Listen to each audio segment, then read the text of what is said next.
Recording in progress.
FPT Corporation, established on 13 September 1988, with technology, telecommunications, and education as its core business sectors. FPT has pioneered in new technology trends, helping to confirm Vietnam's position in the Fourth Industrial Revolution, the digital revolution. FPT will pioneer in providing comprehensive digital transformation service for organizations and businesses at a global scale. FPT Corporation currently operates with 8 subsidiary companies.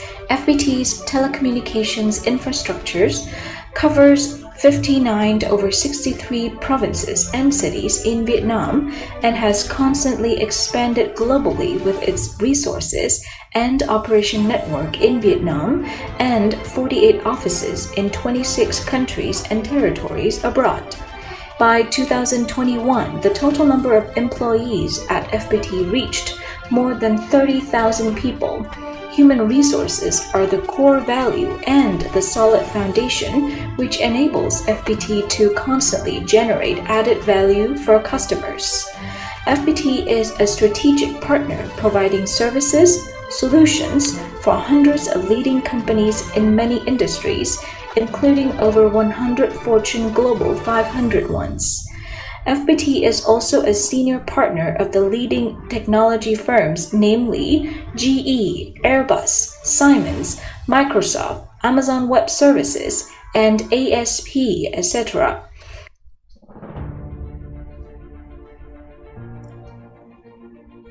FPT Education. In 2016, FPT Corporation officially launched its education organization called FPT Education. On the occasion of the 10th anniversary of the establishment of FPT University, FPT Education applies a consistent training philosophy associated with practical demands, business needs, globalization and internationalization of education. It has set a target of becoming a global education organization with tenfold growth and enrolling 150,000 students by 2025.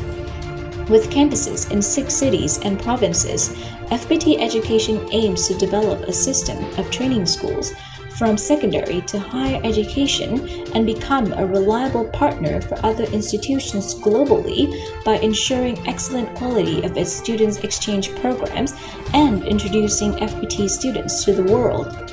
To ensure the diversification and multi-level training, FPT Education consists of 9 units, affiliated universities and centers, including FPT University, University of Greenwich, Vietnam, Swinburne University of Technology, Vietnam, FPT Polytechnique, FPT Schools, FPT School of Business and Technology, FPT Academy International, and FPT Polytechnique Vocational Secondary. Particularly, the Center of International Students Exchange and Development provides considerable support with a range of information and services for international students. This is the testimonial for the hard effort of FPT Education in the Go Global strategy.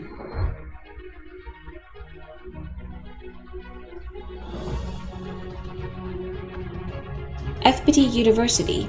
Founded in September 2006, FPT University was the first private school established by an enterprise with the philosophy of being a new university generation with modern education. FPT University aims to bring realistic training and education for students in order to help Vietnam keep pace with the world. In 2012, FPT University became the first university in Vietnam to be awarded a 3-star ranking by the QS World University Ranking System, one among 3 of the most well-known university ranking systems in the world. To pursue that, the university was ranked 3.5 by the end of 2015 with 5 stars in 4 main sectors, including teaching, employability, facilities, and social responsibility. A number of prestigious recognitions and awards has proven the university's excellent education quality at lower fees compared to the same higher education standard offered in other Asian countries. Currently, the university is training 10,000 local students and about 1,000 international learners in different programs with steady growth at 40% per year. The notable value of FPT University is the close cooperation with business that can combine training with reality and the most modern technologies. The industry-oriented academic curriculum provides students with enormous opportunities to get a high-paid career after graduation or develop their startup projects by themselves. The university not only impresses students with the unique architecture of buildings across 3 regions of the country, but also the green and comfortable campuses. This has brought a dynamic learning space for students from north to south.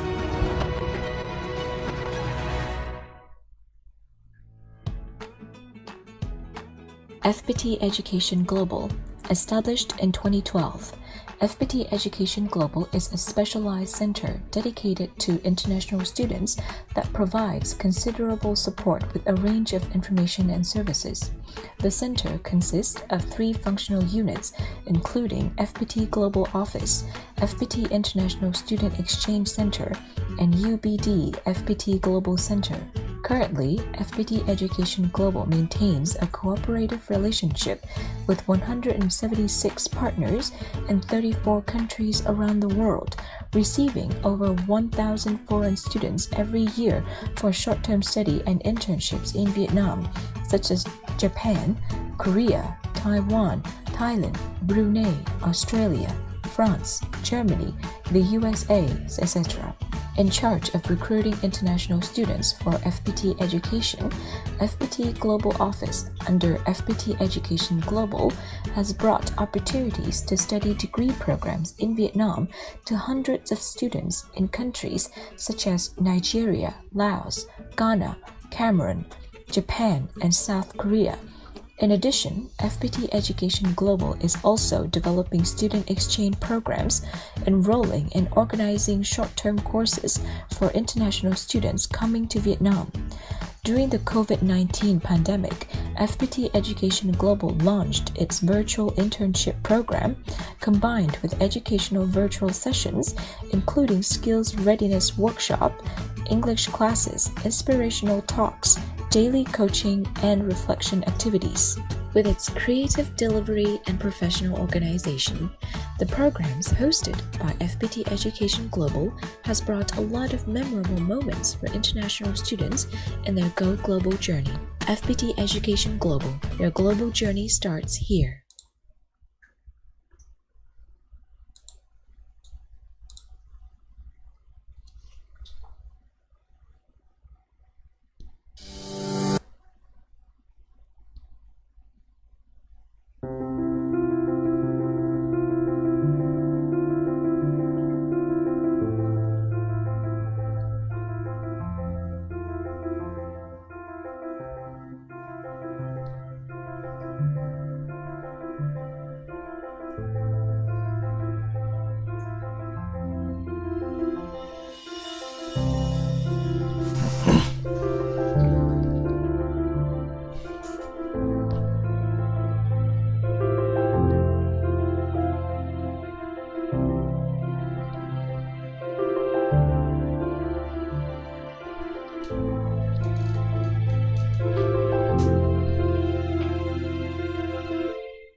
Good morning, ladies and gentlemen. My name is, Good morning again. Good morning, ladies and gentlemen. My name is Serena, R&D Specialist at FPT Education Global, a subsidiary in charge of the globalized education strategies of FPT Education. Our mother company, FPT Corporation, is the leading IT company in Vietnam and Southeast Asia, with businesses in the world's most developed IT markets. It is my pleasure to welcome you here this morning, and I hope that you've already had time to grab some breakfast or a cup of coffee.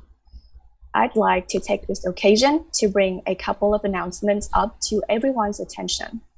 First, please turn off your microphone if you haven't done so, and remain this way for the rest of our event.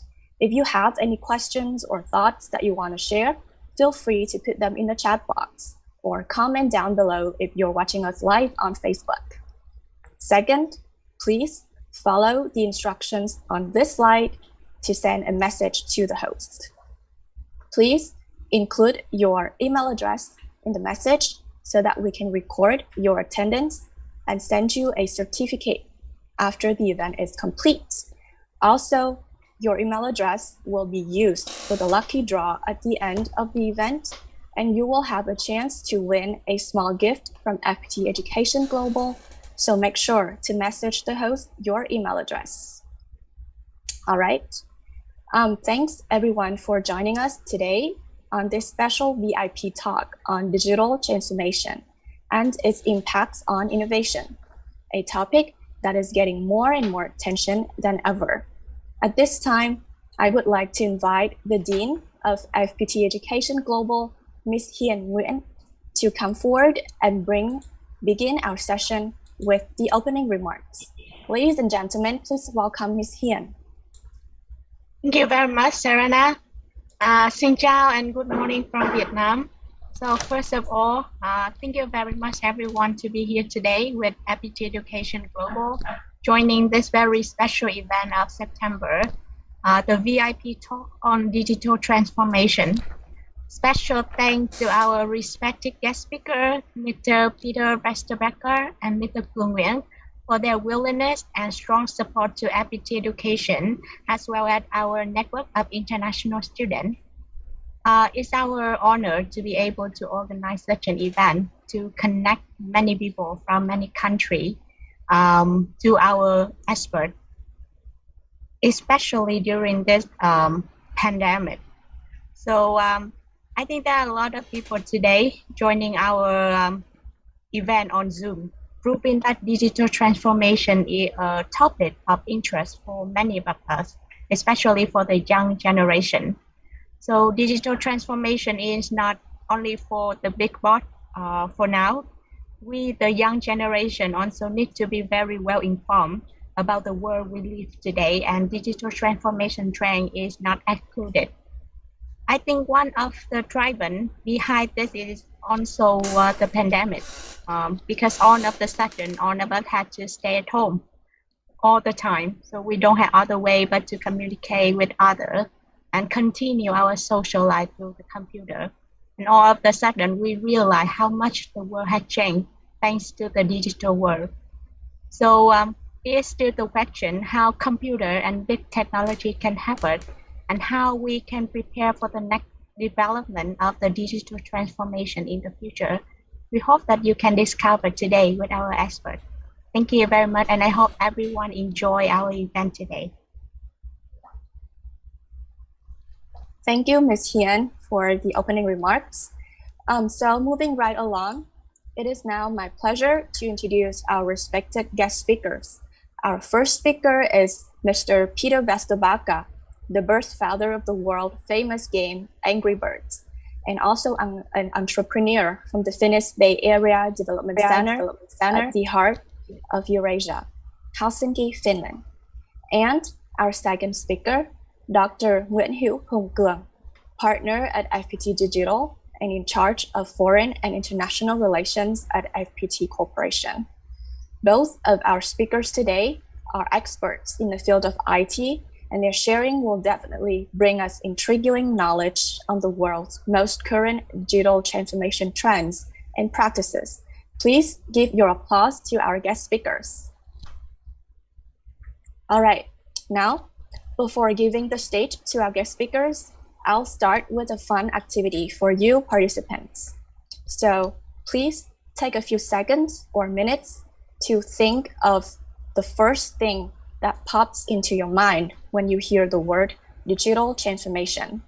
You can put your answers in a chat box or raise your hand, and I'll call on you to unmute yourself and talk.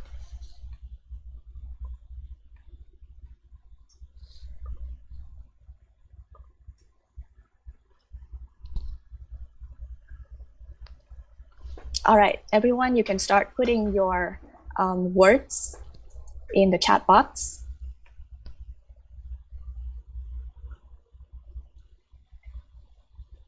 All right, I saw someone put digital transformation equals new technology. All right, so new technology is our first word. How about everyone else? You can also raise your hand, and I will call on you to unmute yourself and talk out loud your words. All right, IoT and big data.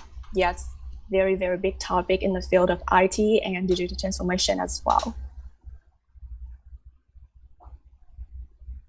So let me see some more words, and then we'll proceed with our event. Anyone have any other answers?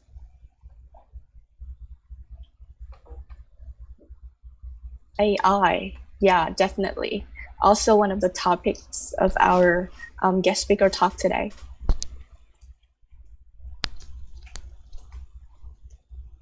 All right, so I'll wait for 1 or 2 more answers, and then we can proceed. All right, making our life more comfortable by technologies, yes, definitely.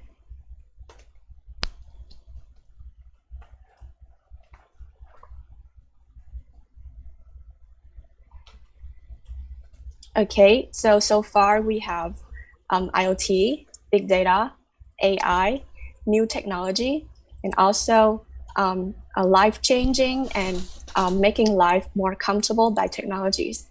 So yes, these are the words that were received from chatbots. And also we have received 2 more new words, being challenging and global IT services leader. So now let's see if our first speaker agrees with your answers. Let's see if he agrees with all of the words that you provided. With that in mind, please welcome Mr. Peter Vesterbacke and his talk about how digital transformation has changed the business models and innovation dynamics across sectors. So Mr. Peter's talk will take place after this short introduction video. So enjoy.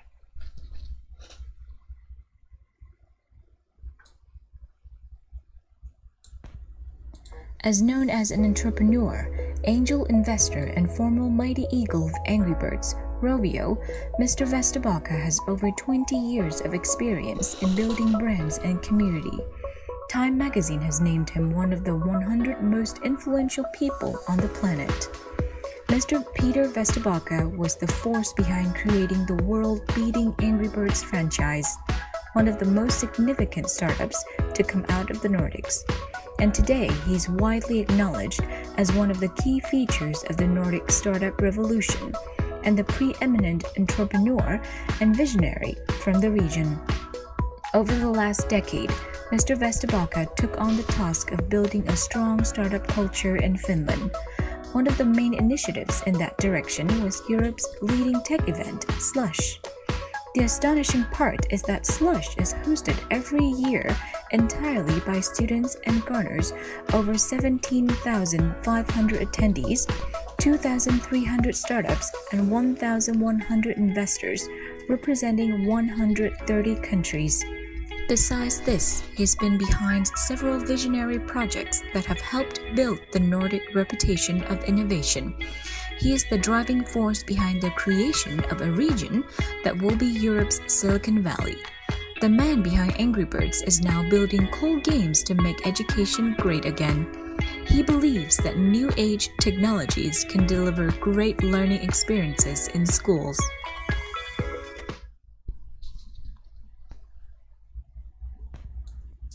All right, Mr. Peter, welcome, and you can start with your talk. Very good, and thank you and for a very nice introduction video. Yeah, so I'm Peter, and yeah, it's fantastic to be here. Here back in Finland, so hopefully we'll get through the pandemic quickly. So can also visit Vietnam. So I've been there many times. And actually, before I start my talk, I should also mention that I had the pleasure of meeting with a big delegation from Vietnam last Friday and Saturday. So we had the chairman of your National Assembly and several of your ministers were here with a business delegation visiting Finland. So very good discussion about actually also digital transformation in Vietnam. So I think it's very kind of like timely to do this event now when I have that kind of like those discussions fresh on my mind. But yeah, I think that what is very important, that was kind of like in the video already always talk about the triple E model, or the 3 E's. So education, entrepreneurship, and entertainment. And I think that that is also what is very much at the core of digital transformation. So digital transformation and everything going digital, of course, that's also affecting education, entrepreneurship, entertainment, actually all of life. And we are living in very exciting times. But I think that is always the case. Change is always accelerating, and again, change will never be as slow as it is today, because it's only getting faster, it's only accelerating. So basically, you will see even faster change when we go forward. And I think this is one thing that is always good to keep in mind, that that is the case. But being here in Finland, we have always valued education. And I would say Finland is known for having what is probably the best educational system anywhere on the planet.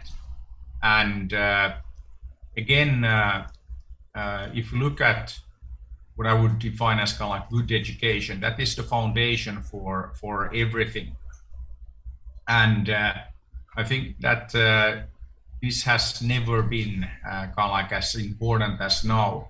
I mean, we all have the we hear the discussion, and of course we have exciting new technologies. I mean, AI is everywhere, and that is transforming the world as we know it, and it's impacting everything, also education. But I think that what is very important, and again also very important for all of you, the young people, the students, and when we look at what is going on in the world, and I mean, I would agree with many of the words that you thought of when we think about digital transformation. And I think that you could come up with any word and it would be the right one, because it really is transformative, and digital is hitting everything. But that said, it still is very important then that we focus on education. And I think one of the things that is very important is that no matter what technology happens to be the let's say the buzzword of the day, we have AI, and we talk about XR, VR, AR, there's a lot of alphabet soup, a lot of abbreviations in our industry. But no matter what abbreviation we happen to be talking about, AI or AR, or throw in any technology there, I think that that just makes having good education as the foundation even more important. And always say that we need to make sure that we prepare our young people for a world with jobs, with tasks that we don't even know of. So again, it's very, very important that as part of education that you learn how to solve real world problems. And also, when we talk about digital transformation, we talk about AI in particular. Again, there are many things that computers, that machines do much better than us humans. Many things, and it doesn't make any sense for us then to compete with the machines, compete with the computers. So there are many tasks where computers will always be better. But again, that said, there are many things, many areas where us humans will always be much better. And I think this is something that is important to keep in mind. So we should focus on the areas where we can have an impact. We shouldn't compete in areas where machines will do much better than us humans ever can. I think this is something that is very important. And there are many areas where that is the case. So we should focus on that. And that also reminds me a little bit about if you look at the history of Rovio and Angry Birds and how that came about. I was actually working at what I would call the original technology startup. So the company that Bill and Dave started in their garage in Palo Alto in California in 1939. Then I always have to say that, okay, 1939, before my time, so I wasn't there. But Bill and Dave, they actually started their company in that famous garage in Palo Alto in California.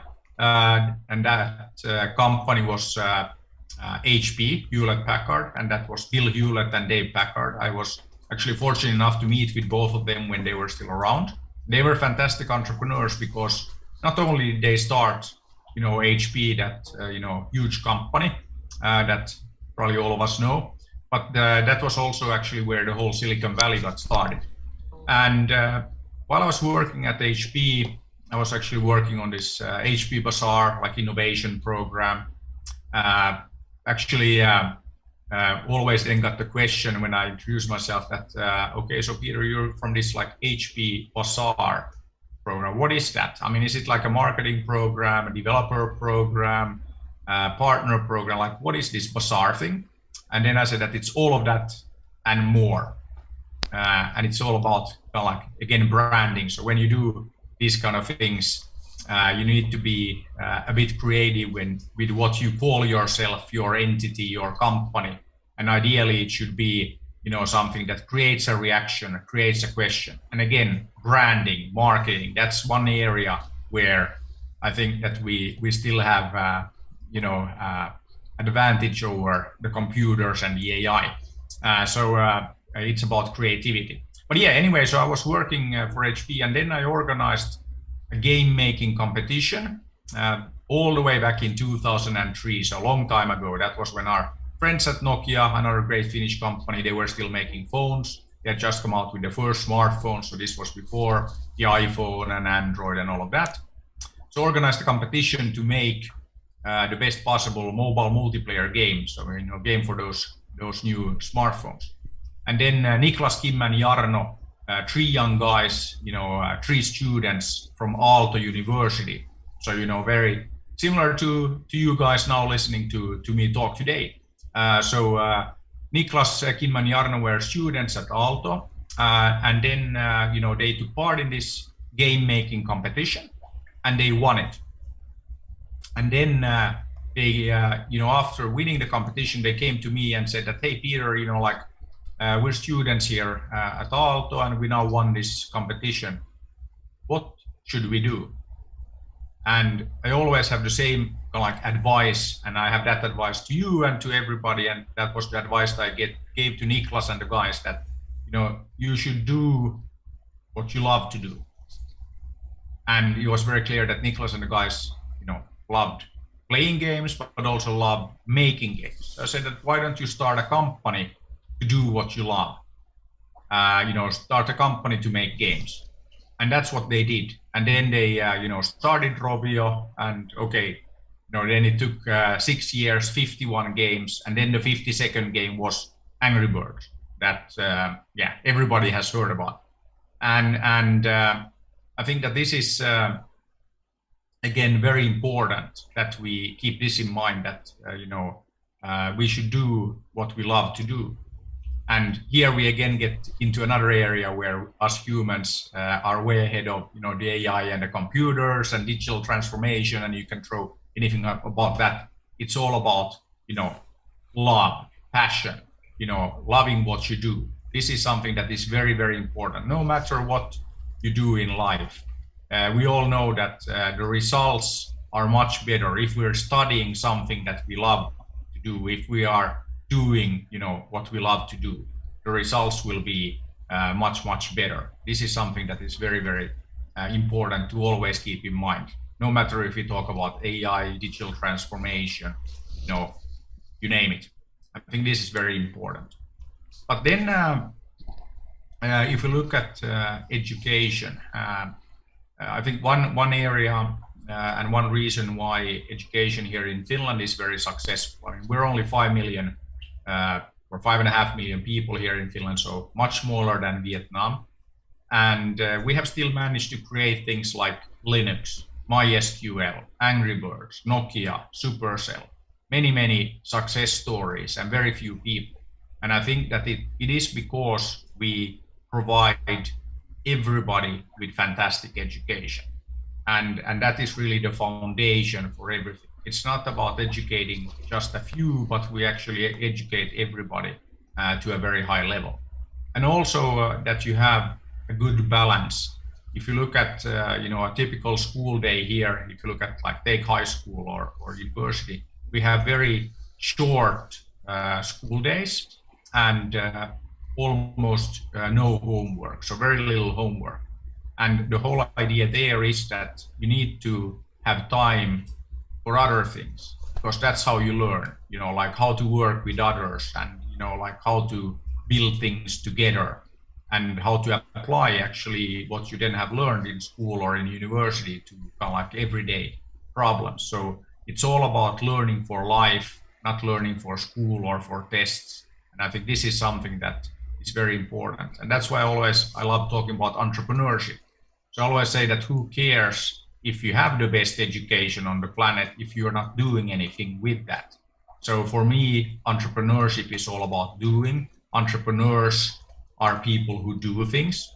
And I think it's important for all of us to have an entrepreneurial mindset and an entrepreneurial attitude. And again, if we want to do, digital transformation and we want to create a fantastic new digital products, again, it doesn't matter what technology, what we are doing, we need to be entrepreneurial. So it's about doing, it's about solving real world problems. And this is something that, again, us humans are pretty good at that. And we need to make sure that we deliver that kind of skill set and that kind of mindset. I think it's very important that you have that attitude. So that's very important that we do that in our education, so that you get to that entrepreneurial mindset. Then another thing, I always talk about entertainment as well. And I think that, first of all, of course, whatever we do, it should be fun. We are always competing for the attention of people, and we are competing for people's time. We all know that, there are so many other things that you could do besides listening to this, talk today. You could, put up Netflix and check out like the latest, hit movie or series, or, maybe, you play the latest and greatest game on your phone, or, there are so many things competing for the attention. So then also when we look at, for example, digital transformation or whatever we might be working on, we should also make sure that it is fun and interesting. And then when we deliver these services and we're working on, let's say, applying AI to new problem, and we're doing the, much talked about digital transformation, we need to keep this in mind. And we can learn a lot from the entertainment industry and games in particular, that, how do we make sure that people download the game that you created or use the service that you create. I think that, again, I already mentioned this HP Bazaar, and, people always asking that, hey, what is this about? If you think about then Angry Birds, what is the first thing that you do? You ask, why? Why are the birds angry? And then once you ask that question, the brand is stuck in your head forever. So it creates a reaction, it creates a question. And these are kind of like the things that you also need to think about when you create, services. When you do this much talked about digital transformation, you also need to make sure that your service is competitive with everything else out there. And here we can learn a lot from the games industry. Every day there are hundreds of new games hitting the App Store. There are hundreds of new services being created every day. And in that kind of like competitive environment, you really need to think about, how do you stand out? How do you make sure that people, they use your service, they download your game. And this is something that, again, you always need to think about that. How do you stand out with your service? Also, how do you stand out as a person? Probably noticed that I'm always wearing a red hoodie. And, when you do that in a room full of people wearing, standard business attire, a dark suit and all of that, of course you stand out. And I think this is, also the story of kind of like the red hoodie. I actually early days of Rovio, I went to this big business event in Germany, and then I was on a panel discussion. I asked the people to take a picture of that. Then I went back to the Rovio headquarters in Helsinki here in Finland, and then I showed it to the marketing team and said that this is how you do differentiation.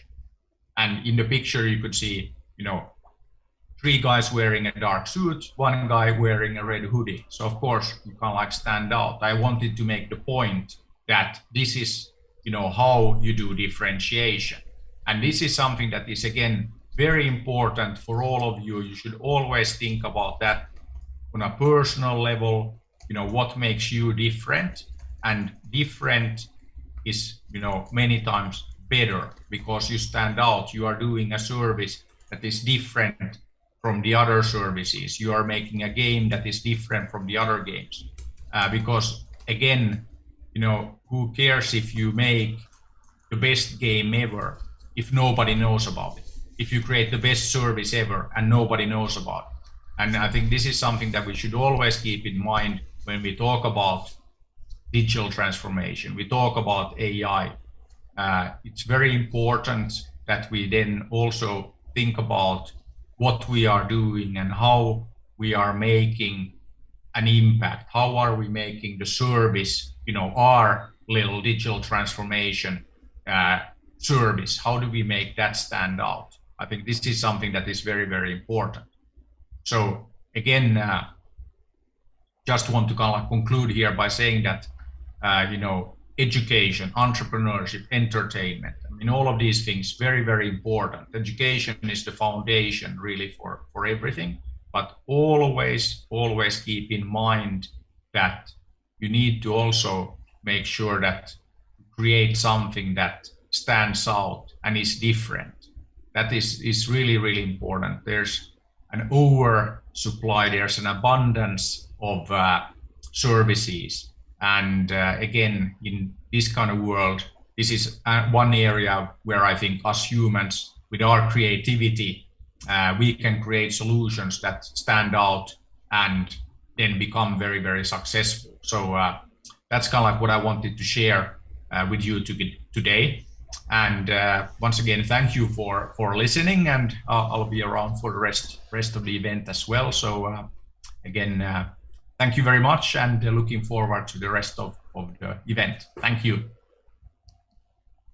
Thank you, Mr. Peter, for your very insightful and interesting sharing.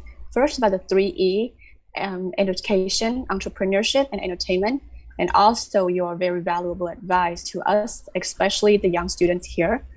I'm sure that the audience has very much enjoyed your talk. So ladies and gentlemen, if you have any questions for Mr. Peter, you can start putting them in the chat box or comment down below if you're watching us live on Facebook.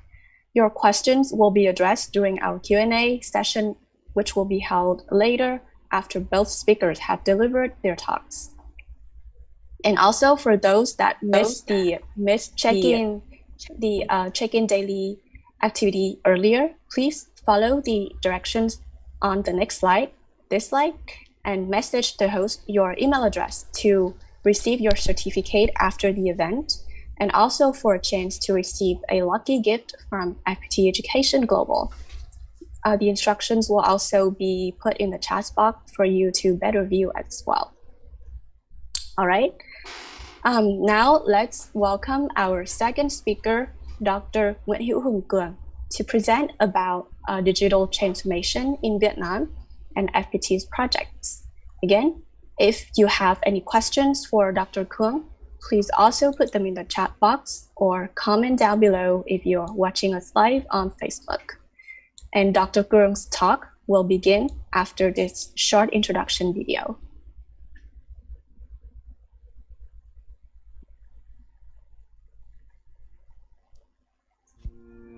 Dr. 𝐒𝐮𝐬𝐜𝐫𝐢𝐻𝐈 was born in 1987. He is a Doctor of Law at Pan-European University and Master of International Affairs at Comenius University.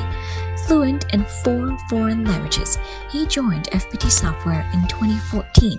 During his work, he used to hold the position of Assistant Director of FPT Slovakia. After that, he became a salesman in the European market, from which he achieved a lot of success. From August 2017 to August 2018, the sales team, of which Dr. 𝐒𝐿 is a core member, worked with 33 whales, and 5 of them became customers and partners of FPT Germany. In September, the German market brought in a $1 million contract with Allianz. A month later, the German market continued to bring positive results from working with 7 whale customers. With these successes, he used to be Business Development Director of FPT Software.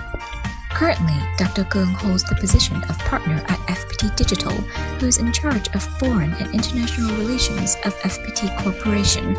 With more than 12 years of working experience in the IT industry, in the new position he's building and implementing sales strategy, media and relationship building with strategic partners. Dr. 𝐒𝐿 could be considered as the critical bridge between FPT Digital and clients, in charge of organizing the business development department, supporting clients' care, and relationship management, especially those in the government sector. All right, Dr. 𝐒𝐿, welcome, and please, you can begin your talk.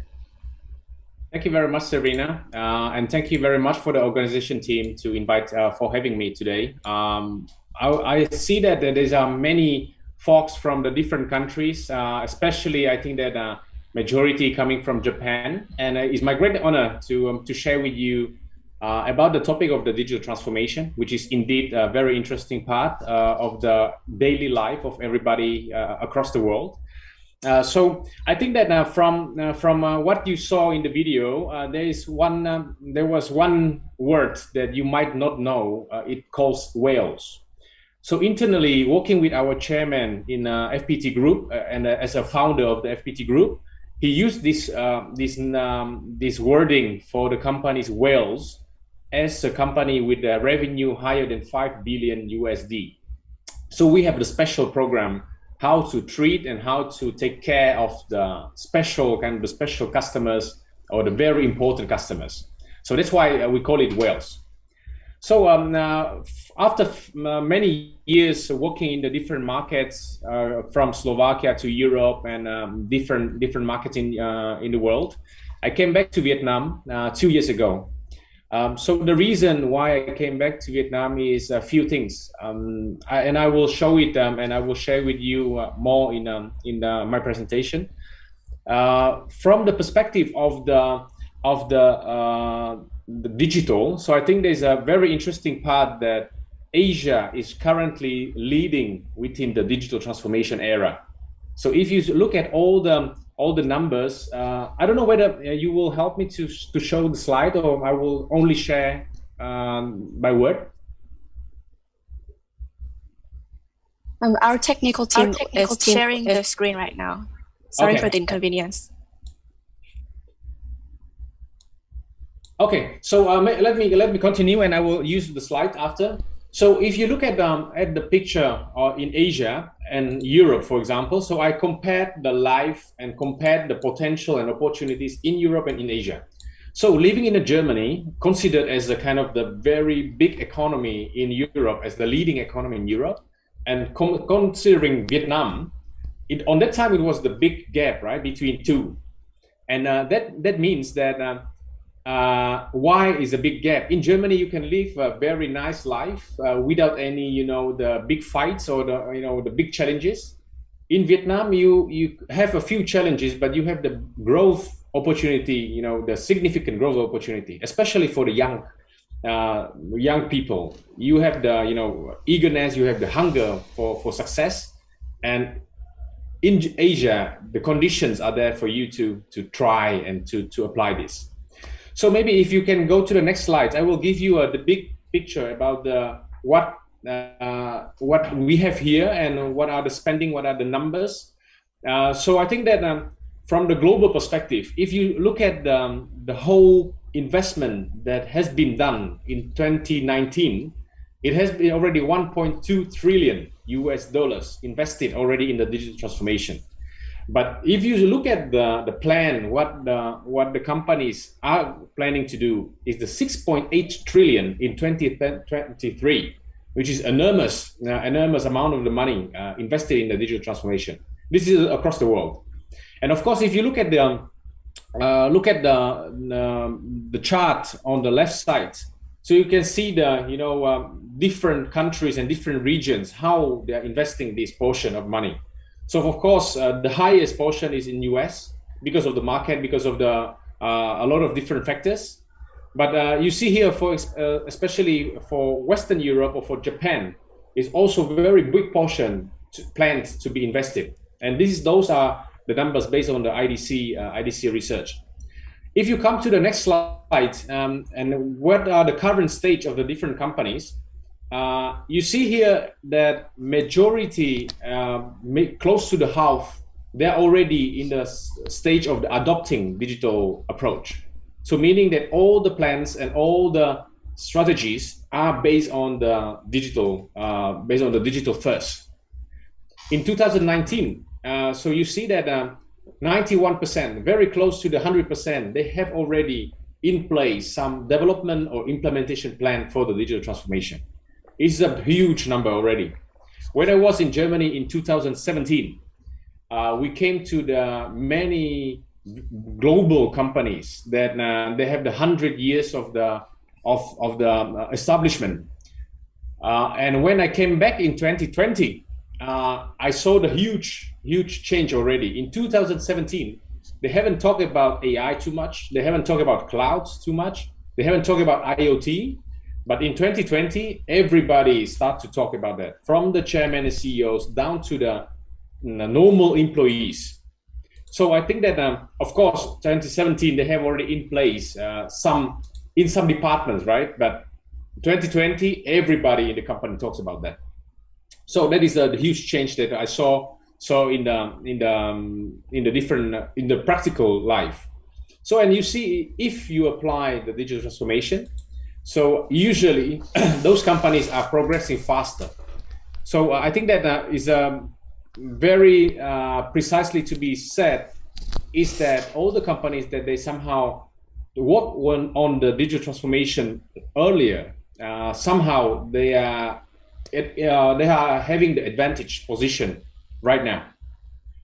So if you look at the next slide, and this is kind of the competitiveness ranking, and how this is not seeing quite well, but I would like to point out a few things here. Number one is that if you look at the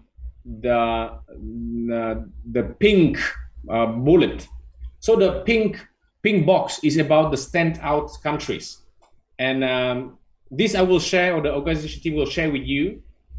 Or majority of the pink box countries are from Southeast Asia. So you see clearly that the Southeast Asia countries are standing out from the world in the digital transformation era. And if you look at the watching out countries, or you look at the stalling out countries, majority are the very developed countries already, from Europe, from US, or the various developed countries already. And in the green one, you see the breakout. So the countries like Cameroon, like Vietnam, like Kazakhstan, Uruguay. So those are now breaking out from the traditional competitiveness ranking. So I think that in the next 5 years, you will see the countries like very traditional, like Vietnam, Kenya, Morocco, Lebanon. Those will break out, and they will be standing out from the others. Okay, so coming back to Vietnam, and my task was share with you more about Vietnam. In the next slide, I think that this picture shows you where the digital transformation is appealing. we have 4 different places and 4 different areas where the digital transformation is really playing the key role. So the number one is the digital economy. This is very aligned with the strategy of the nation. So digital economy, I think that government is doing pretty much a lot of things in regards of the how to implement, how to boost digital economy by creating the new rules and legal frameworks, by pushing different ministries and the province to digitize themselves, and by creating also the regulations that all the investments need to be related to the digital. And of course, you are enjoying a lot of incentives, tax incentives, and a lot of payments incentives that you can enjoy if you are doing contributing to the digital economy. You know that Vietnam is very manufacturing oriented, agriculture and manufacturing oriented country. Used to be, and right now we are in the stage of the change. So if you talk about the industrial parks, we have a plenty and a huge amount of the industrial parks in Vietnam. And here, if we touch the Japan, for example, Japan is playing a key role actually in the manufacturing in Vietnam. So if you look at the foreign direct investments in the manufacturing, so still Japan is considered as the top 3 right now in Vietnam. Used to keep the role of as the number 1 foreign direct investor in Vietnam in the manufacturing side.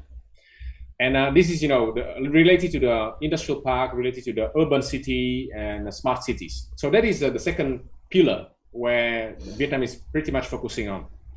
And of course, digital government and digital authority. This is pretty much related to the leaders, right? So leaders that are trying to push the whole nation to digitize, but they need to digitize themselves as well.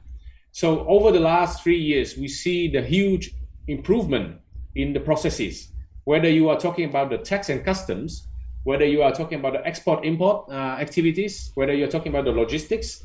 So we see the huge improvement in the cutting the unnecessary activities and the actions that need to be done, creating the convenient platforms for the citizens, for the people, for the users, and the different activities that has been done in the digital government. And of course, the last one is the digital society. Very broad topic, right? Digital society means that if you would like to implement everything that has been I talk about, you need to have the digital citizen or the smart citizen. So you need to have the users, you need to have the consumers. So meaning that there's a plenty of the things that need to be done within the digital society. I think that the Peter, very good friend of mine, and thank you that he took this panel with me. He is very much focusing on education, and this is kind of his passion to bring the education on the top. So meaning that education is the critical part in the digital transformation. Without the education, you are not able to build up the whole kind of the base to digitize, right? So I think that the Peter's passion is very much important within the whole digital transformation. Without that, we are not able to conduct or execute anything related to the digital transformation. Within the next slide, I think that 2 facts we'd like to share with you is number one. This is the numbers from the Southeast Asia. 80% of the people, they will check the phones within the 15 minutes right after they're waking up. This is the somehow the common practice right now already. Whether you are young, whether you are elder, about 80% already waking up and checking their mobile phone, which is number 1 activity in the morning. If you talk about the connectivity, so Southeast Asia covering 500 million of people, 56% are connected. But if we zoom in Vietnam, we have the coverage right now of 78% of the internet connectivity. The target of the government is to have the 98% by 2025. And because of the COVID right now, I think that this one will be, speed up, because, all the telco providers right now focusing on creating the new infrastructure, and they are pushed to invest more and pushed to do all the investment quicker. So I think that we see those numbers, that those are kind of the infrastructure to do that. Okay, so let me quickly go through what FPT is doing. I think that FPT, you might know or you might not know, FPT is the technology group in Vietnam, and we are having the presence in the different areas. And of course, education is one of the key part, and I think that is the fastest growing subsidiary of FPT Group. So I think that a great achievement of FPT Education Group. So if you come to the next slides, I think that what we are doing, beside of the education, number one is that we are also trying to connect the enterprises and how they can cooperate together. So from the perspective of the different organizations, FPT is playing the key role in the so-called the Vietnam Software and IT Services Association. That is the association, putting together all the companies, all the partners, being in the area of the IT and software part. And of course, creates the advisory board for the leaders network. So meaning that is providing the platform for the leaders to exchange, to share the ideas, to share the different perspective of the IT and technology. And of course, our role is to promote the digital transformation. We are somehow struggling in Vietnam, because if you are talking about a digital in Germany right now, they will keep track with you. But if you talk in Vietnam, you might need some time for the opponent to understand, to catch up with you. So the promotion, the awareness, and all the education part is very important here in the digital transformation. So by doing different technology forums, different development forums, and the high tech or the high level ICT and media forums, those platforms are helping us to bring the awareness to the broader audience. And of course, in the next slides, we talk about the enterprise, we talk about the government, and we need to talk about also the startups and the universities and students. Of course, from the corporate perspective, what we are doing is that we are trying to create the platforms or the playgrounds for the startups to compete, to share, and to bring the ideas. So every year we are doing the so-called the Vietnam AI Hackathon. Those are for the students, for the developers, engineers, to bring the ideas and to compete with each other. We are doing also the so-called the Let's Run the Race. Very interesting is that those are also for the students in the different universities, and every year is the new topic. And the last year was create the AI racing car. So you are bringing the racing car. You need to produce your car, the whole hardware, the whole software, the whole AI, and you bring it to the competition. And we saw the enormous activities, and of course the participation. So last year we have also people from Russia, from Kazakhstan, from Azerbaijan. They came to Vietnam and compete. So that was a really interesting kind of a playground for the students. And of course, investing in the different startups. FPT also has the arm as the Vietnam Innovative Startups Accelerator, and we are currently investing in the 35 startups in Vietnam. And of course, doing a lot of activities to bring the awareness, right? So coming to the more practical, I would like to share with you a few cases that we already did, and what are the key activities. Maybe if you come to the next slide, number one is that we have the company called Minh Phú in Vietnam. They are number one shrimp producers in the world. We call them king of shrimp. Nobody knows about them, but I think that everybody here in this call and in this forum has already eat or eaten the meaningful seafood already. So number one shrimp producers in Vietnam, and what they thrive to do is that how they can keep the 25, or they can reach the 25% of the global shrimp market by 2045. It is not possible to do by the traditional work. It is possible only by applying the technology. So what we did, we go through all the plants that they have, all the farms that they have in Vietnam, and we check what they are doing. We did the assessment, what they have, and we make the studies, what are the others are doing in this field, applying IoT, big data, drones for the farming, applying cloud analytics for the sales and performance. So different technologies have been applied, and right now the project is still running. So few studies on the seafood. Number two is that I think that is very much related to Japan, and from the perspective of FPT, FPT is a long-term friend or long years friend with Japan already. Our chairman has many friends in Japan, and currently FPT is considered as the top 10 foreign IT companies in Japan. We have currently 2,000 people sitting in 8 offices in Japan already. So 𝐒𝐿 is the company belongs to the Sumitomo Corporation. And Sumitomo Corporation asked the 𝐒𝐿 to work with FPT to develop the kind of the methodology for the Vietnamese and Japanese enterprises for the digital transformation.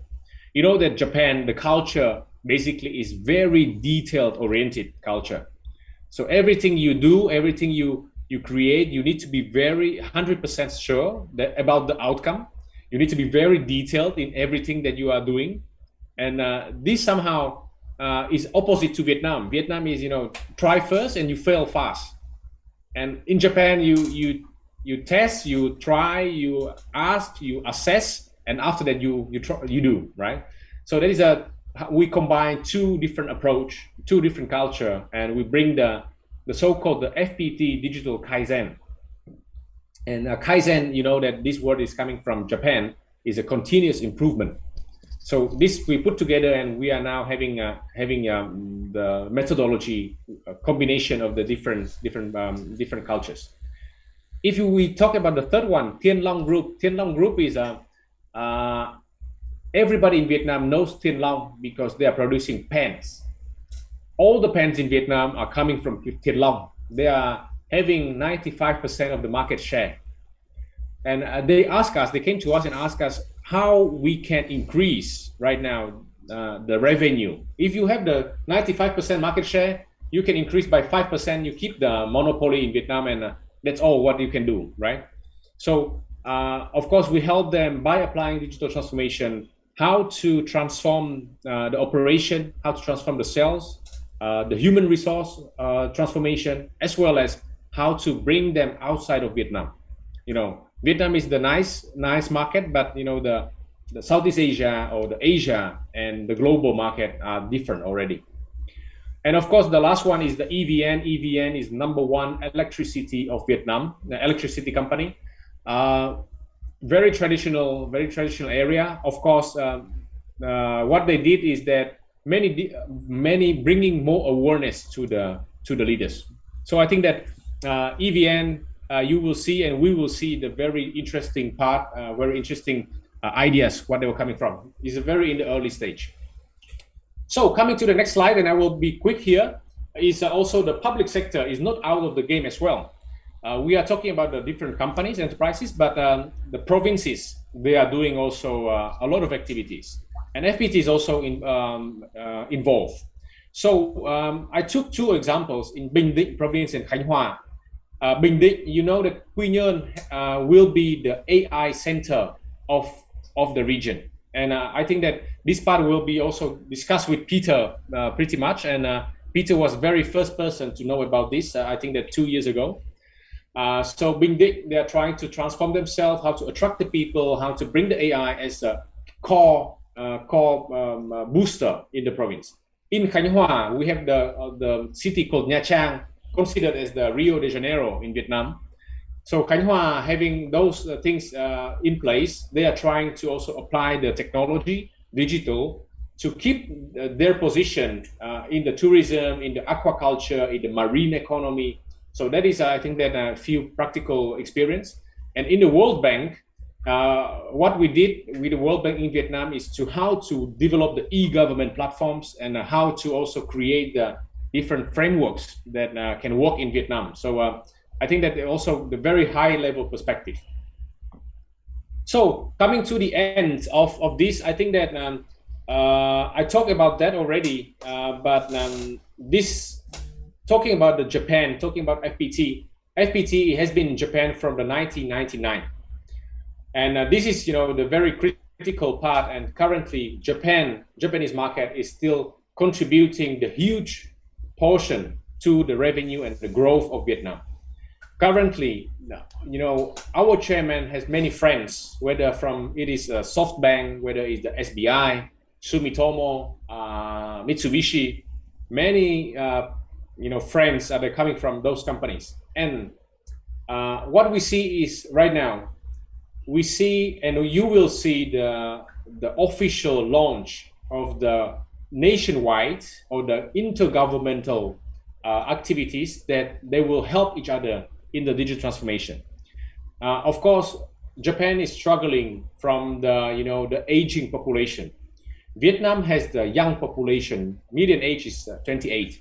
So if you consider this partnership or this kind of the cooperation between the nations is really, really, exciting. And I think that Japan was, still is, and will be the critical partner for Vietnam. And of course, the critical partner for FPT as well. So we put the very high effort and hope to the Japanese market and Japanese friends.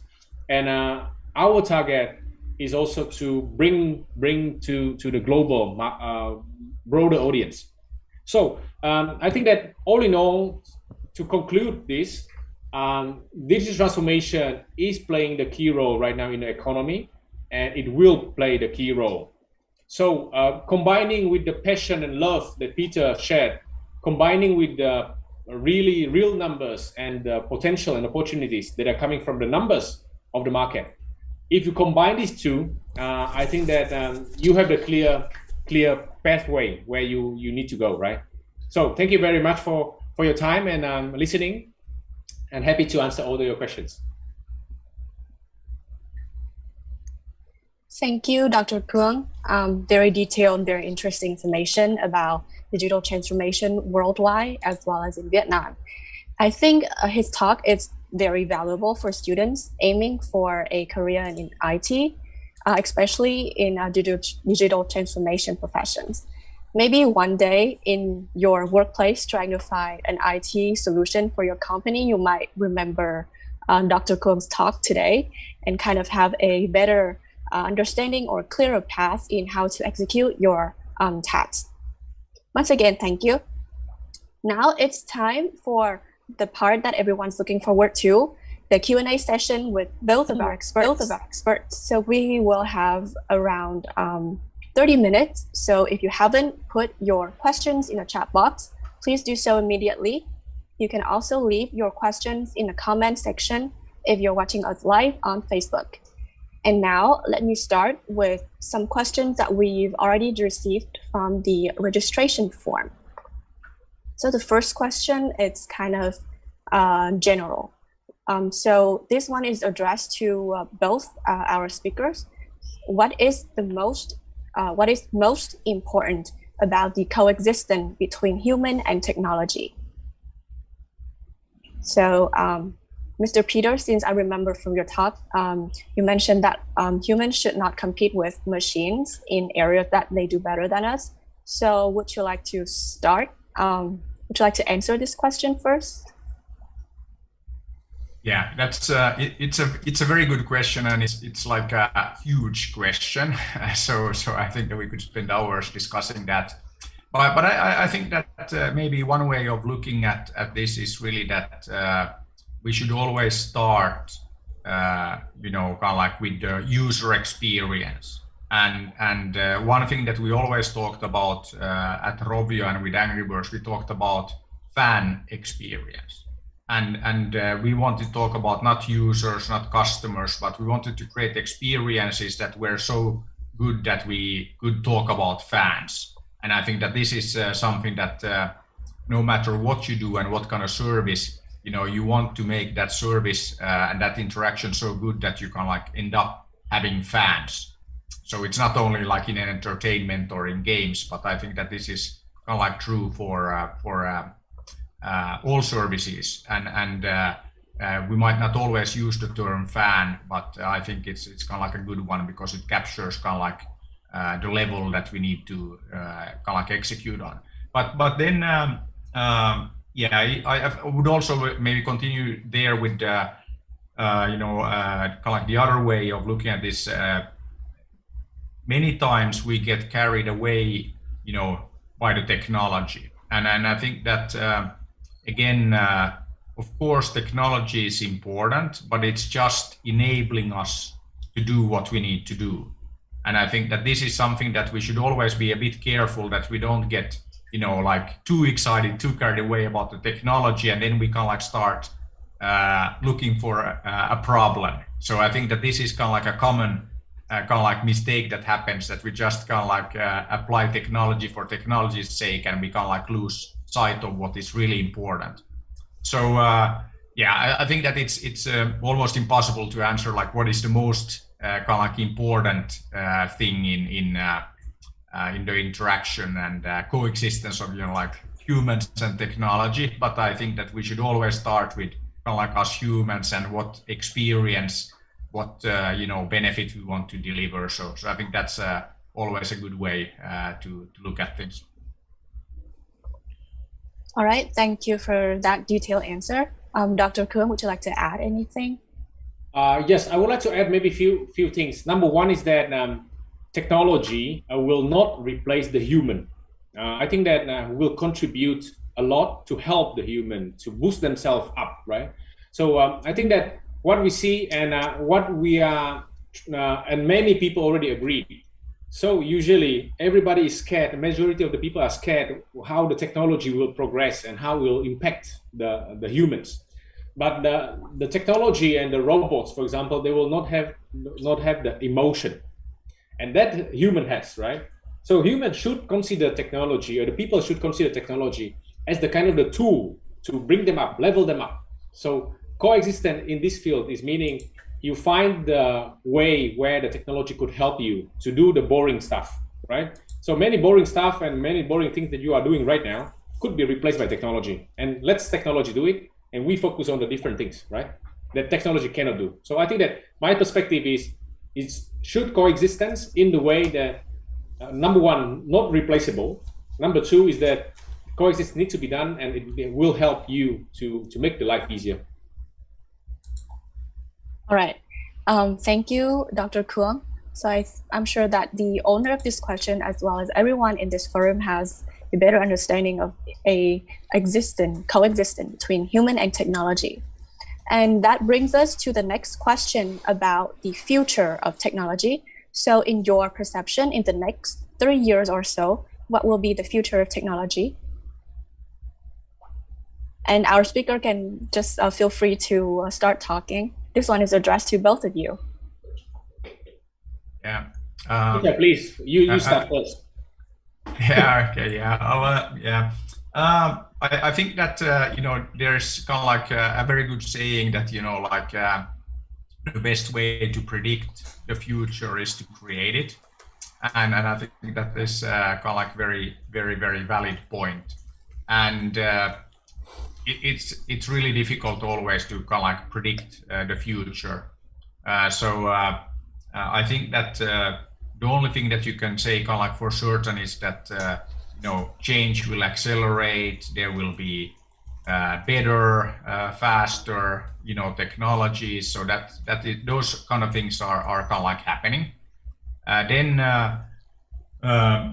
I would say that again, along that theme of the best way to predict the future is to create it. I think this is also very much true. The great thing about the future is that we can impact it, and we can kind of like build the kind of future that we want to see. So again, the best way then to prepare, of course, education, very important that you can then deal with whatever might come up.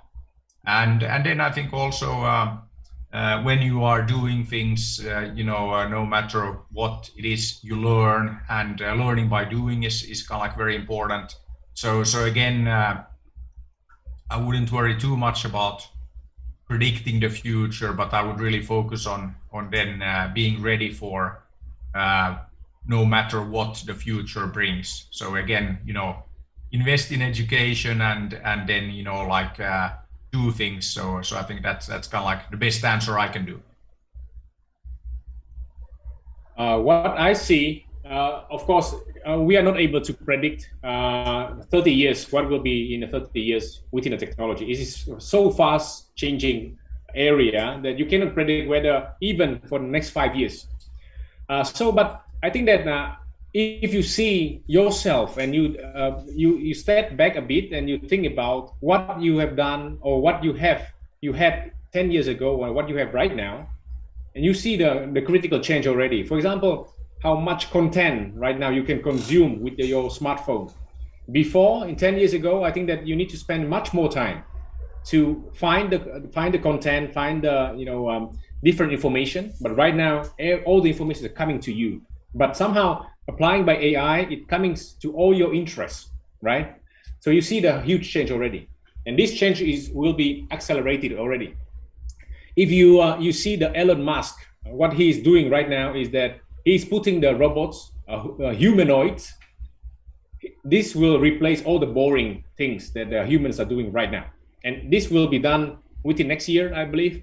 So I think that how fast it changed in the 30 years, I don't know, but I think that number one, you need to catch up with the progress. Otherwise, somehow you will lose the track, and that will be critical. Not what will be in 30 years, whether you will be prepared in the 30 years. So that is, I think, the more important to ask. All right, thank you both speakers for your answers. So on that note, on the note of you mentioned that we cannot or should not predict what the future brings, but we should also focus on what the present and what's in the present, and also the progress that we're making in the tech industry. So there's one question that focuses on the very present situation, the health crisis caused by the pandemic right now. So the question is, how does the digital platform affect business intelligence in the global city during the health crisis? Mr. Peter, would you like to start answering this question?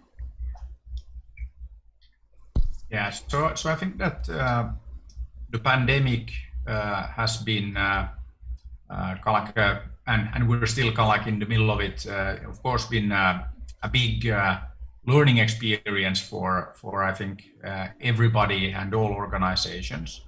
But I also would say that it has also proven the point that every crisis is an opportunity, and I think that the pandemic has accelerated digital transformation, and it has accelerated deployment of new services, because like we had to do things. And been using the example of like if you look at education, before the pandemic, if I would have told people that, hey, this is like pretty easy, we can move all of our schools, all of our students online in a day, then people would have told me that, Peter, you're crazy. You have to understand it can't be done in a day. It's not possible. But then we had to do it. And basically here in Finland, it just happened, like overnight, we had everybody kind of like online, and it worked. So it was possible. And the crisis kind of like forced us to put into use technologies that we already had there. So I think that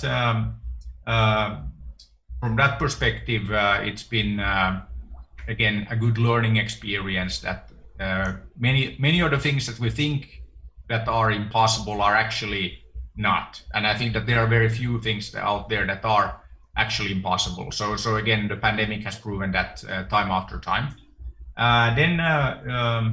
Yeah, I think that maybe that is the most kind of like important thing, and it's again showing that pandemic or like any crisis, we just keep kind of like moving on, and that is again one thing that all of us and all humans are pretty good at, is again to adapt to changing conditions. And I think this is again mentioned that in my talk as well, that this is the role of education. We need to prepare our young people for no matter what, so I think that's kind of like important. I think that the sharing from my side, few things. I think that in the healthcare system, especially when the pandemic occurs in Vietnam as the first wave, we saw the very little numbers of the infected and dead. It was not so much required to have technology. But if you look at the fourth wave right now, in the fourth wave we have the 10,000s infected every day, and we have the hundreds of deaths every day, and it occurs in the 38 provinces across Vietnam. It's not possible anymore by doing the papers, noting and calculating and writing down. Right now you need to have the real-time data, right? So I think that we are now need to have the numbers in the morning, within the lunch, and in the evening. So these are the numbers that need to be done, collected from the whole Vietnam. So I think that we see clearly that technology is playing the key role here, that the pandemic accelerated the application and also the adoption. Of course, doctors and few people that are still struggling because they are not so much familiar with the technology, but somehow right now it works and it runs. And it's not only in the counting the infected and dead. It's also how to prevent the COVID, how to mobilize the people. We are mobilizing the police forces, mobilizing the army, mobilizing the different forces to help to prevent COVID. And in the mobilizing in the right way, in the right time, I think that still technology is playing the key role right now. So I think that, of course, we see the huge implication, but we need to wait after the COVID, because everything needs to settle down a bit, and you will see the outcomes afterwards. What technology will run further and what will be killed. So I think that will be interesting to see after the pandemic. All right, on that note, there's one question that directly relates to that. So do you think AI need to improve given such effects from the current health crisis? Let me continue with mine. I think that we are seeing right now already AI implied in Vietnam. How is that if you are in Ho Chi Minh City, for example, you can use the voice bot to ask the questions to the doctors. So you can do the check right immediately with the robot, and the robot has the AI already, and it can recognize whether you have the high percentage to be F0 or not. So we are able to already to filter by applying AI to filter F0 cases, potential F0 cases, and even the potential critical cases. So I think that we see already the practical application of AI in healthcare already. All right, Mr. Peter, would you want to add anything to that? The improvement of AI, given such effects from the current health crisis? Of course, I mean, all technologies always need to improve. So I don't think that, there's any technology that you can say that, okay, it's like good enough. I think that, of course, AI needs to get better, and technologies need to get better. So yeah, it's as simple as that.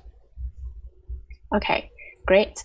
So the next few questions will be more closely related to digital transformation and innovation.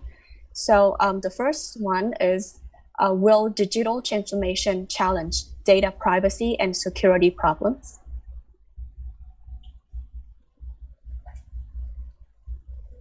For me, it's a big topic. I don't know whether we have enough time to discuss about this, but it's the very huge topic. I think that it will be different view from Peter, different view from my side as the person working in Vietnam right now. So the privacy, all the data protection and everything coming from Germany, where, for example, I will give you the example and I will leave for Peter to share. for the last 20 years, the Google Map and the Street View is not updated just because of the data privacy. So you need to have the agreement and the approval from every single owner of the building. They will give you the approval that it can be showed on the Street View. That's why Google's map right now for the 20 years is not updated in Germany. In Vietnam, you can see a lot of things and you can find a really, really detailed data about the person easily. So this is, just practical information. Maybe Peter will share more. Yeah, I think that this is an area where it's not so much about technology, but it's about culture. And yeah, Germany, that's exactly the way it is. They take privacy, you could even say, to the extreme. And then, it's very, very different in Vietnam, very different in China, very different in the US. And this is also, I think, one area where, yeah, it's not so much about technology. I mean, we can solve, privacy, and we can solve, data sharing and all of that.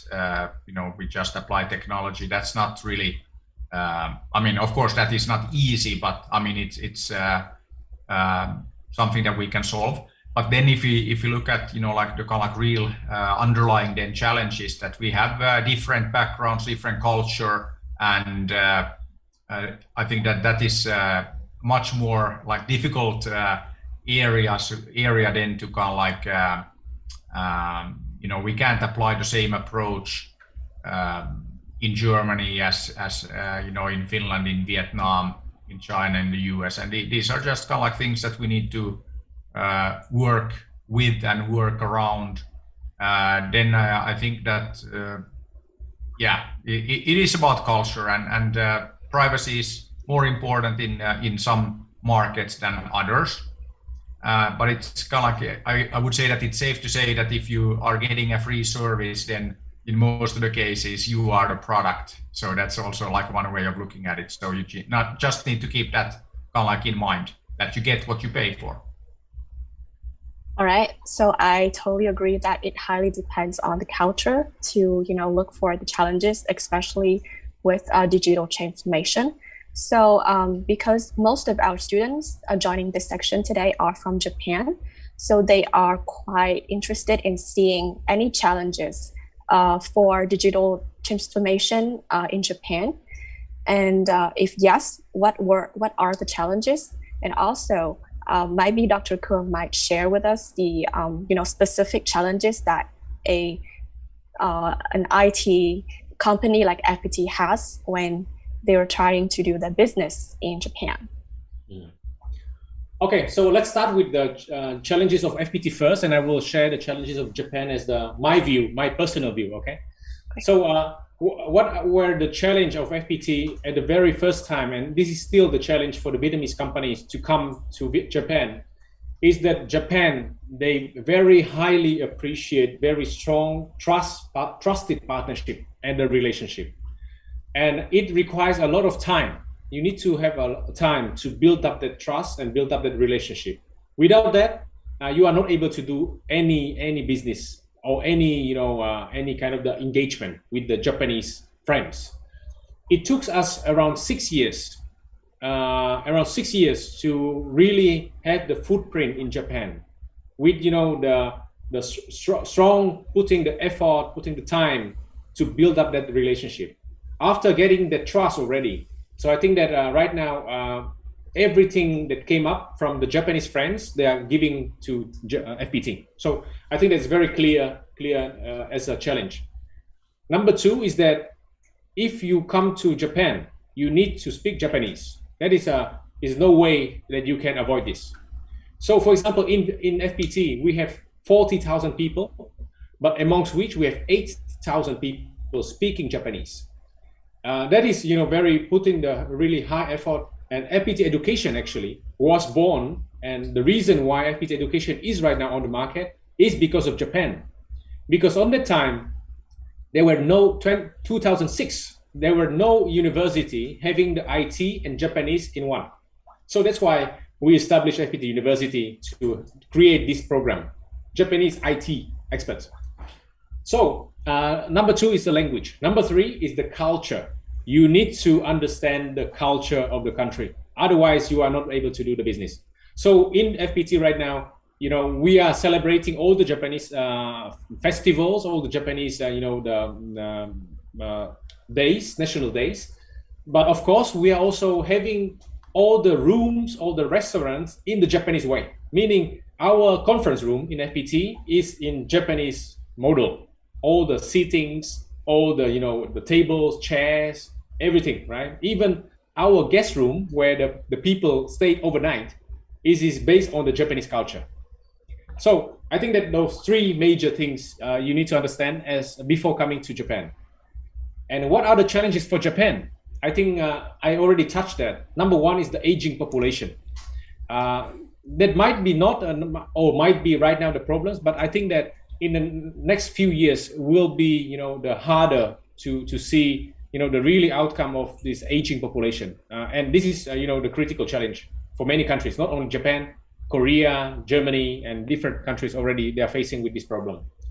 Number 2 is that this is also based on the culture, but is too detailed oriented. So meaning that before doing any action and before doing any change, you need to have a lot of time, to do the assessment, to do the test, to do the, retesting, reassessment. A lot of, activities need to be done before applying something new. That could be the challenge, right? But of course, that is also the reason why the products of Japan are so high quality, because it passed through the many phases, right? So I don't know whether you can balance it. I don't know whether it could be changed, but this could be the challenge for myself, seeing this as a potential threat. And number 3, what I see is that potentially Japan is still enjoying kind of the feeling that they were the number 1 of electronics producers. Everything in Vietnam, for example, from Japan is number 1. And all the Walkman, Discmans before, you would like to buy, you buy it from Japan. And everything, electronics needs to be from Japan. If you buy the car needs to be from Germany. If you buy the, leather shoes, it needs to be from Italy. And the perception is still there, right? But somehow, possibly, Japan need to come out of that zone, right? So those are my sharings in regards of the challenges. All right, thank you, Dr. Kum. So on the note of the practices at FPT Corporation as a leading IT company, so the next question is for both speakers. So from a point of view of a manager or a leader, what needs to be done to make your employees believe in the importance of transformation, of digital transformation? So, Mr. Peter, yeah, sure. Again, digital transformation is no different from kind of like anything else that you want to do. So I think that the leadership needed is kind of like very much the same. And I think that what is very, very important is that you communicate and you communicate and you communicate, because you might understand what you are trying to achieve, but probably most of the people don't, and you need to repeat, time after time after time what you are trying to do. And I think also it's very important for the leadership that you can communicate clearly what you want to achieve as an organization. So, setting the long-term goal and then, looking at, where you want to go. I mean, this is a very basic thing that if you don't know where you want to go, you're not gonna get there. So, long-term, where do we want to go as an organization? What do we want to achieve with this digital transformation project? So you need to basically have a very clear understanding of that, and you need to be able to then communicate and share that goal. And then also start looking at what do we need to do today, this week, next week, this month, to achieve that. And of course, it's not, like a straight line. In most projects, most organizations, it's more like a zigzag. But that doesn't matter, like at all. You just need to know, and you need to keep in mind the big goal and where you want to go. And I think this is something that, again, it doesn't matter what you are trying to achieve. That is really kind of like the essence of leadership, that you know where you want to go, and you know how to communicate that with the people that you are working with. And Dr. 𝐒𝐿, would you like to add anything? I think that from the practical experience is that is very much dependent on the top leaders if you do the digital transformation. So, for example, right now we need to select and filter who we would like to work with. So, if we work with a company, if we are not able to meet the chairman or the CEO or the owner, we are not doing anything. So meaning that we need to understand, we need to have a feeling that really this is the real motivation and the target of the top leaders of the company. And this is the same for the province. We did with the Bình Định or Khánh Hòa province, for example. And we do this together with McKinsey as the top global advisory company. And also they measure, before start to do any work, they need to measure a few things. Number one is the commitment and the awareness of the top leaders. After that, you talk about the other things, but you need to do a lot of things as a top leader. Within the FPT, when we started the digital transformation, is the big pain, because transforming the huge corporation is really hard. But our chairman, he needs to spend around 3 years to bring the awareness to all levels. And right now, I believe that already the people, the employees already understand that, but it takes quite a lot of time. And really, it needs to be the passion of the leaders, and need to keep that for the whole time, right? So very important. I think that this is one of the critical things actually in the digital transformation. All right, thank you.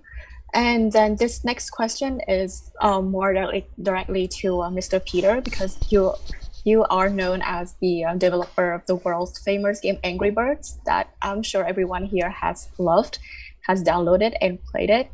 I still play it pretty much every week. So one question for you from a student is how to best promote your applications to the global market, and what are the best tactics to do so? Yeah, that's another huge question. But I think that I think it really starts with what I already mentioned before, that you need to think about like how you stand out. And that is something that, again, when you are competing with the hundreds of other games that come out today and tomorrow, every day we have hundreds of new ones, and then there's already hundreds of thousands of others. So then you really need to think about why somebody would download your game over all the others. And I think that there again, standing out, doing things differently. You already mentioned that, starting with the branding, that okay, why are the birds angry? And when you have a brand that kind of like begs for a question, that's already like a good start. But it's also not about doing one thing. It's about getting all things right and then adding a bit of luck. That's really like what it takes to make a hit game. That it's getting kind of like all the different things in your in your game, in your marketing, in everything. That it's really like a huge matrix of different things that you need to do. And I always say that if you're serious about making games, you need to be very serious about the marketing. And also what I said before, that who cares if you make the best game ever if nobody knows about it? So I always ask people who are making games or making any product, any service, that what can I tell my friends about this? And no matter if it's a game or a digital transformation service or something, that really think hard about how again you communicate what you are doing, and how you make it very easy for me or anybody to tell their friends about this game, this service. So I think that those are kind of like the basic things and kind of like the foundation. Then you can go into more detail on your kind of like user acquisition strategy, you know, and all of that. There's, you know, like it's an art and it's like a science in itself. So I think that yeah, but to keep it simple, I would start with the differentiation and then, you know, a simple question that, okay, what can I tell my friends? Because that really makes you think about how you communicate, and if it's easy for me to kind of like get excited about what you are doing, then I will tell my friends. But it needs to be something that I, you know, I understand, and I can easily then tell all my friends that, hey, you should check out this new service, this new game. That is, you know, kind of like the starting point. All right, great. Thank you, Mr. Peter. I'm sure that your sharing will encourage a lot of our students listening today to be, you know, future app developers. And maybe someday someone from this session can be working with you or for you.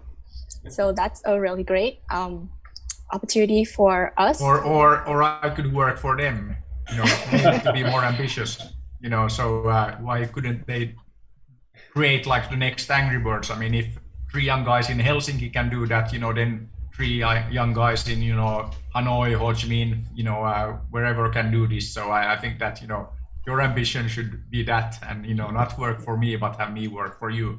You know, that's where you want to. Very good, Peter, yeah. Yeah, very good encouragement. So our questions received online have been all addressed. So I will give you like 5 to 10 minutes more if our online participants want to ask our speakers question live. So if you do, please unmute yourself and start talking.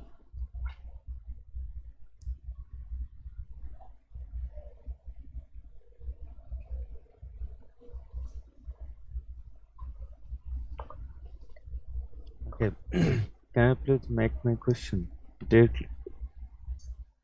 Yes, please. Okay, thank you so much. I believe that no one is perfect with knowledge in this current world, and each one has a limitation. But I'm allowed to learn from all and each events of this universe, and it's my right to this universe.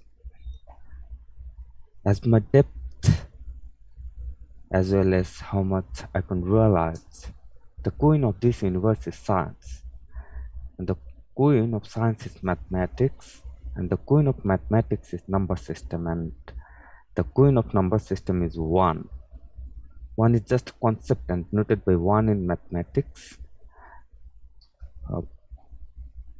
And if we think about 0, which is nothing but the absence of 1, so we just note it with 1, but what is the inner concept? What is the internal concept? In which concept, in which strategy the 1 has been built? And one more question. We know about 1 that 10 millimeter is equals to 1 centimeter, and 100 centimeter equals to 1 meter, but it's just a concept made by someone.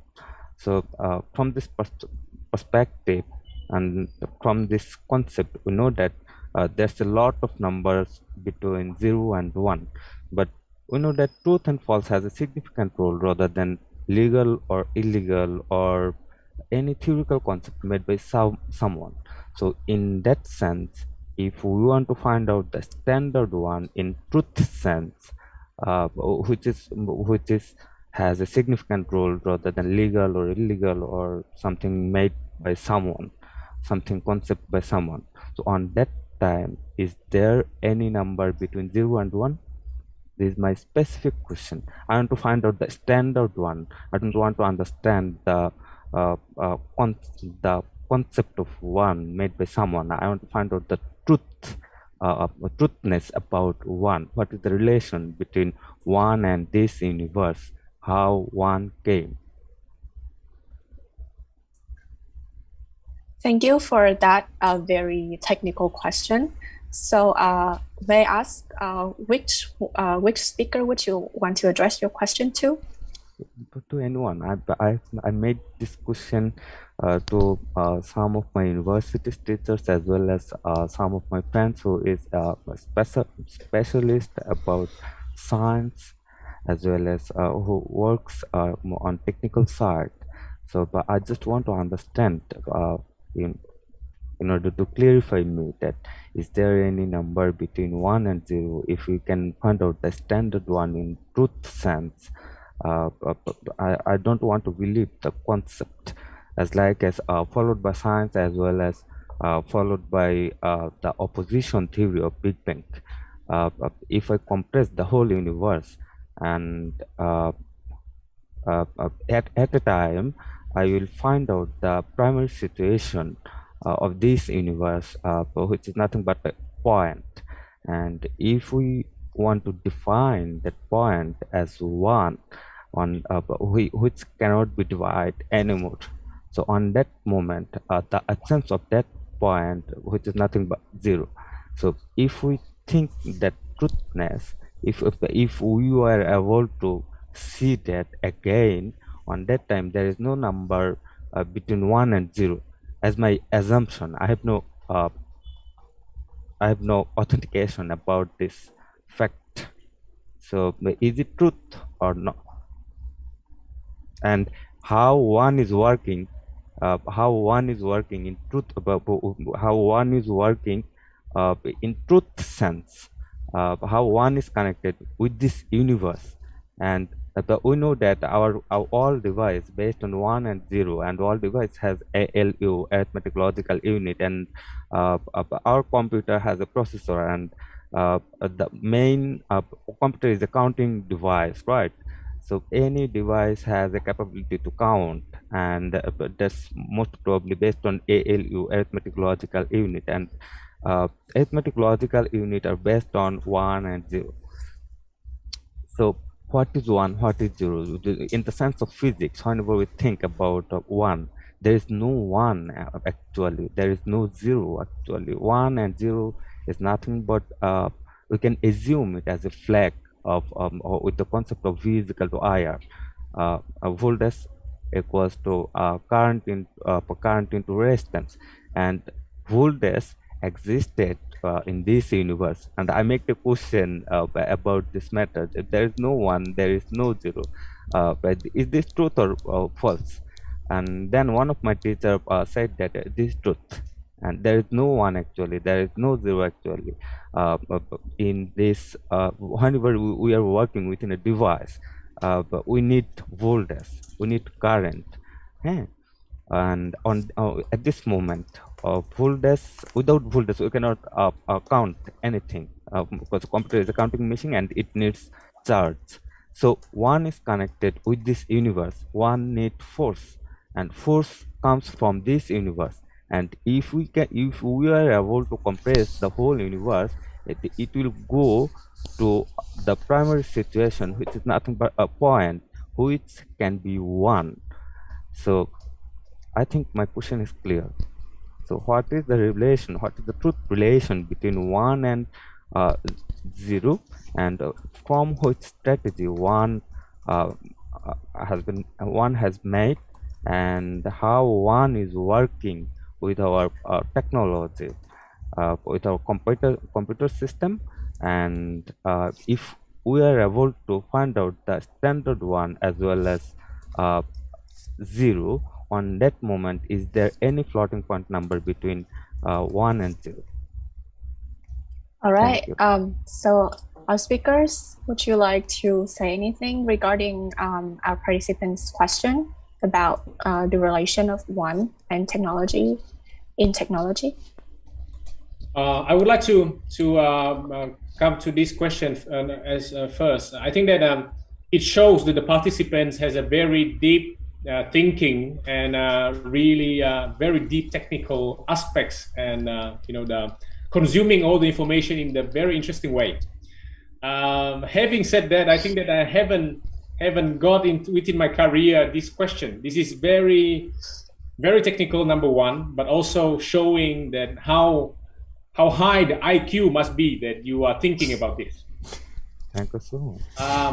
From my perspective, I think that this could be, one of the theses for the doctorate assignment, and this could be also the topic for the university students to discuss. I think that we are not able to answer or to elaborate on this within today, but indeed this question is one of the topic that should be also brought to the different professors, associate professors, to discuss with you. So I suggest that organization team will possibly bring it to the professors to discuss about this. All right. So if our second speaker doesn't have anything to add, then I'm happy to address your question to our faculty member later for a better, better discussion better and deeper discussion on this matter.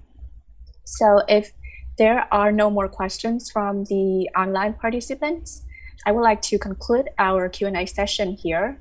Once again, thank you, our two speaker, Mr. Peter, Dr. Kuong, and also our students for your participation and contribution in the Q&A session. Also, as mentioned at the start of the event, FPT Education Global has prepared a lucky gift to celebrate students' participation in the event today. We have already randomly picked 3 lucky students to receive our little gift. And now I will announce their names in the next slides. So technical team, please. All right,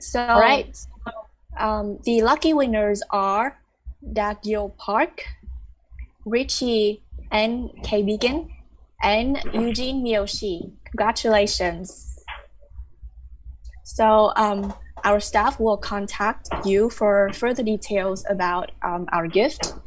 And before ending this event, may I ask everyone to turn on your camera so that we can take a picture together with our speakers and everyone who is attending. Please turn on your camera. All right, so I'll give you a few seconds to turn on the camera and prepare your smile. And then I will count to 3. And please keep your smiley face for a few seconds so that our staff can capture everyone's face. All right. I still see that some people are not yet turning on the camera. So maybe a few seconds to wait for everyone then.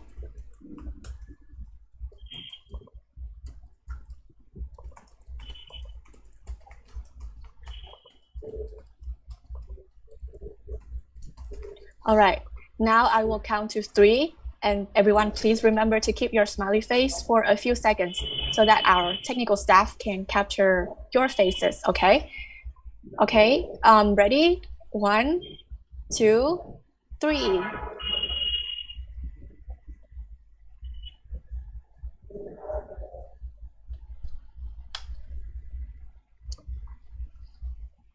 Right.